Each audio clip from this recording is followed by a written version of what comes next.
Hello and welcome to Lolwe TV. This is yet another beautiful day that we are joined by Dr.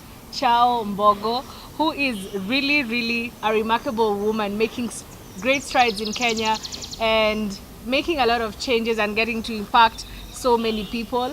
And I feel honored and humbled to be the one really hosting her today on Lolwe TV.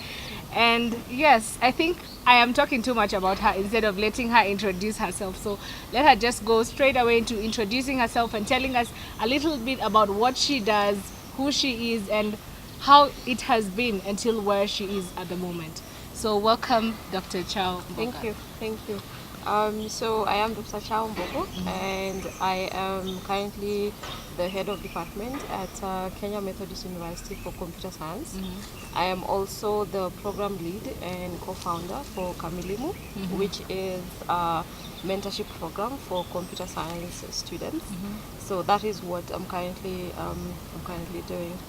So well put, you're just an IT guru. Like simply put, for I'm people. a computer scientist. Yeah, I'm a yes, computer you're. scientist. Okay, so we were very happy to learn that you were announced as a leadership winner or in the leadership winning category of the Zuri Awards. Yes.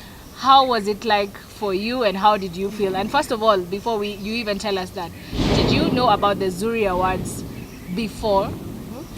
Yes, this is actually my second time to be nominated for Zuri Awards, and Zuri Awards started last year as the first round. I was nominated last year as well.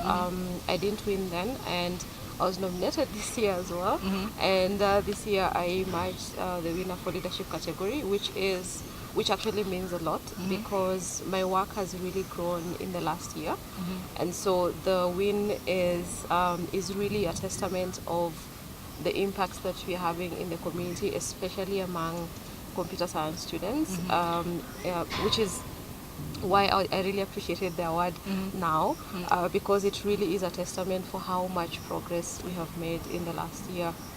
So are you feeling like butterflies? Like, did you like hear a rumor? You know how we always get rumors of niwe utashinda, you know, No, like before? not at all. Not at all. Not at all. And I didn't actually go for the award ceremony expecting to win. For me, I had an open mind because the other two nominees are doing really remarkable work. So I didn't go expecting that I'm the one who's going to win, and so it was a good surprise, so to speak, to be announced. But it's it's something that I really appreciate, and it also means a lot for the students in the program because it actually shows that they're part of something meaningful to the community. Were you emotional at that moment? Did you have like, did you actually get to that point when you're so emotional? You even told like say something like, how did that's this the award? thing. I didn't even prepare an acceptance speech. So I mean, because I didn't go didn't with the know surety that you're yes, I'm going to win. So I had to just say a few words on the spot. I believe if I had prepared a speech, it would probably be a much more elaborate one. So it had to be like on the spot. I have to just say a thank you, which is what I did. But the award means a lot to me and also to Kamilimu, and really just to my community, the one that I work with. So so for Kamilimu, Yes. are you an individual? Are you the one who started it out? Yes. So I started it as an idea from mentoring students who were asking for mentorship. Many different students. So I thought of coming up with a model of group mentorship. So for the first time, September 2016 to December, it was about experimenting with that. And then now I have a friend who joined me, my co-founder Crystal, who also has experience in mentorship. Her background is social sciences, so she joined me and we've grown it together. And so now we are running the Kamilimu together. So I'm the program lead and she's the mentorship affairs director. Yes. So for Zuri as in the whole program and initiative, what do you think about it? Because most people, lately we've been hearing guys or men or the male child or the boy child ranting out that all these women programs and Yeah. awards are becoming too much. You know, what about the boy child? Because we've not heard of men's awards before.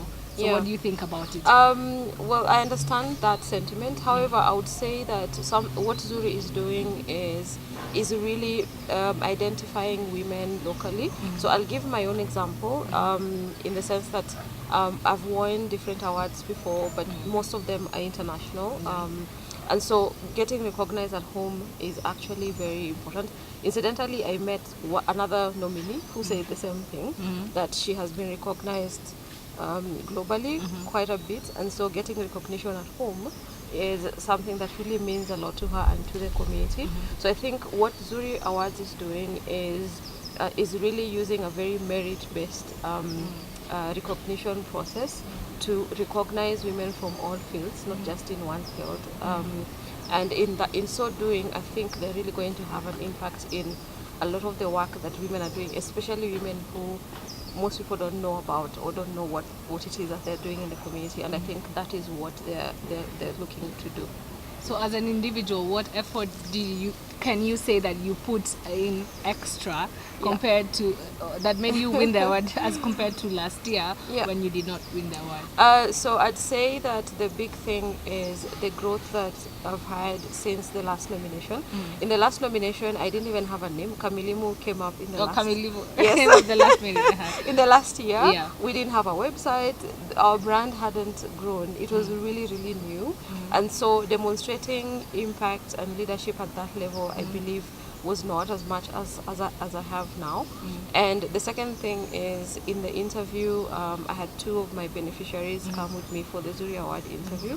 And I think that was very important, because then they were able to, with their own, in their own words, they were able to explain what Kamilimu has done to them, and I think that was quite impactful.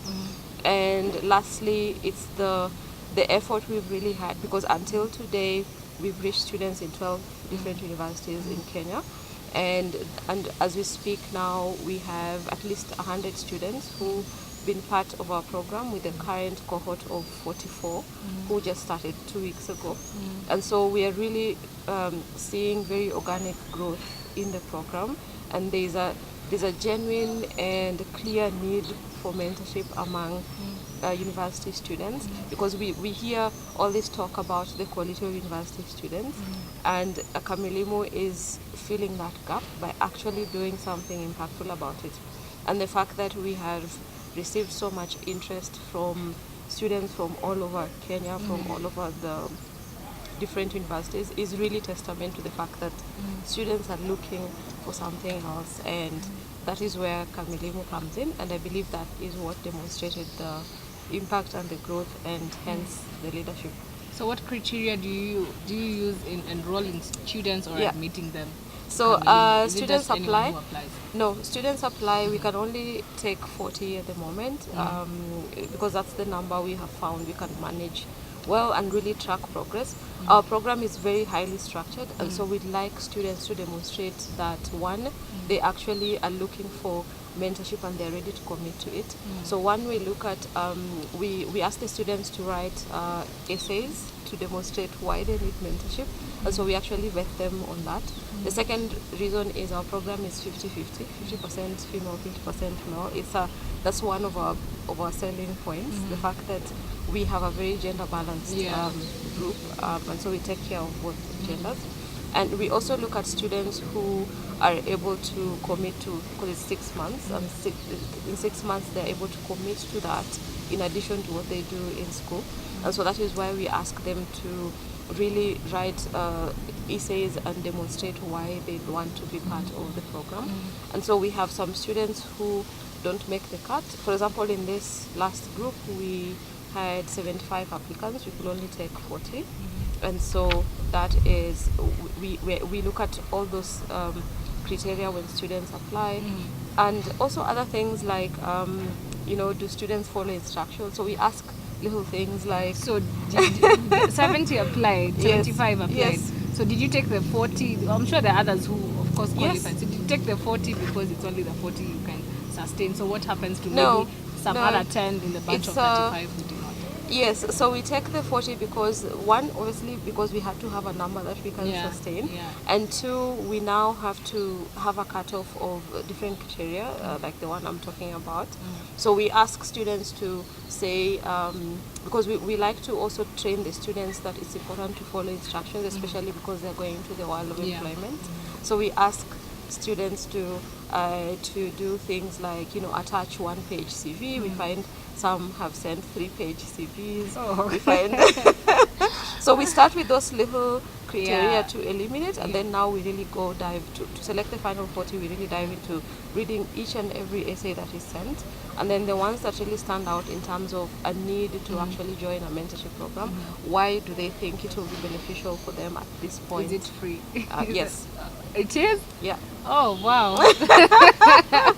It is. Oh, that is really, really Yes. nice. So are you willing, like, okay, at the moment, are you partnering with some people Yes. who support you and maybe Yeah.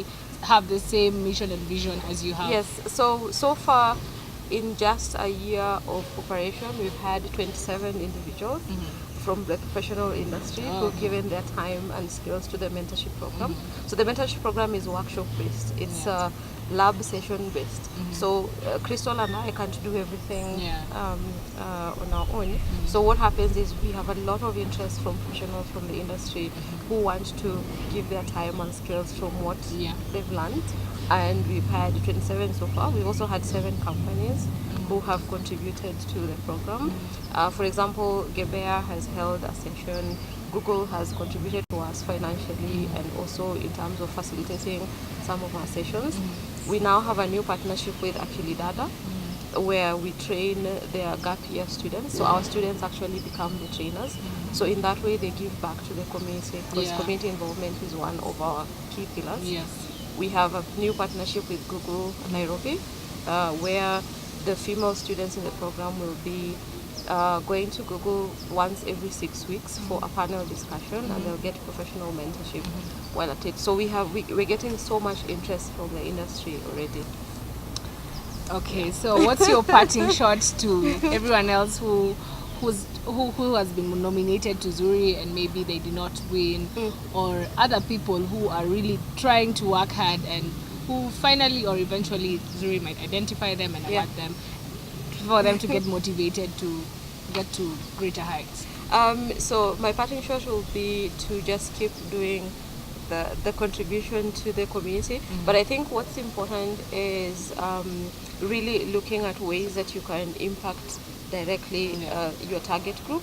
And a fundamental thing that I saw Zuri was looking for is measuring your impact. So it is not, you know, it's one thing to simply say that, you know, I'm working with girls, and it's always important in the structure of the work that we do to instill ways that you can measure impact. So you can be able to say that we started at 30% in the beginning. Students were skilled at this level, but by the time we finished, you're able to actually demonstrate that they were better skilled. But how do you know that? So measuring impact is very important, and also just continuing to do the work in spite of wins or not wins, because really it's not about the recognition, it's about the impact that we have to the target group or the people that we work with. Okay, that is all that we had from Dr. Chao Mbogo, who to me has really convinced me. Like, I feel like I should give her an award in person, but continue doing the great things that you are doing and inspiring lots and lots of people out there and mentoring them for them to become IT gurus like you. So that is all we had lined up for you with Dr. Chao Mbogo, who's really doing so much and impacting so many lives out there and getting to mentor people so that they become IT gurus just as she is. So catch us next time on Lolo TV.